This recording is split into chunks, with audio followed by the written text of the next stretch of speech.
Living life in the fast lane of online fashion, Jersey girl Lauren Burnett's brand has taken off globally.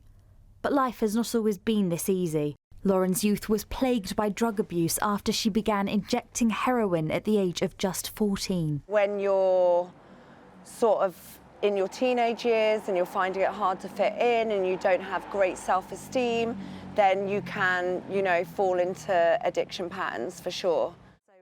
It took her reaching rock bottom until she could find her way out.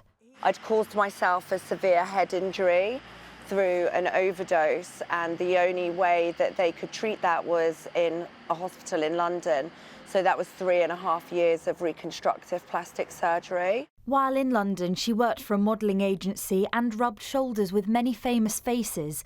But a turn of events gave Lauren the drive to change her life for the better. Whilst I was in London, it's sort of the devil's playground, really. Everything was very much more accessible than what it is in Jersey.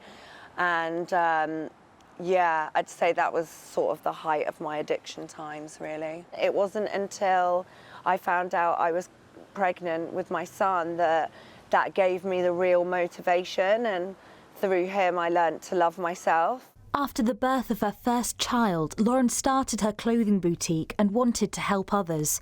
Proceeds from her fundraising projects have supported people locally who faced the same struggles.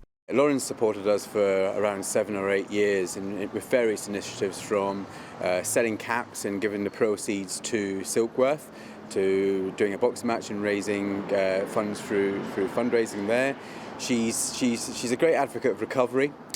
She likes to see people getting well, and she appreciates the work that Silkworth actually does in order to support those people. Lauren's business has now come full circle. She's back home and has opened a pop-up shop in St Helier. She wants people to know there is life after addiction. There is hope out there, and if you do reach out, it's a shameful disease, but if we're trapped in our shame, you can't get help, and that's why I talk about it, because I don't want there to be a stigma around it, because the louder I recover, the less people die quietly.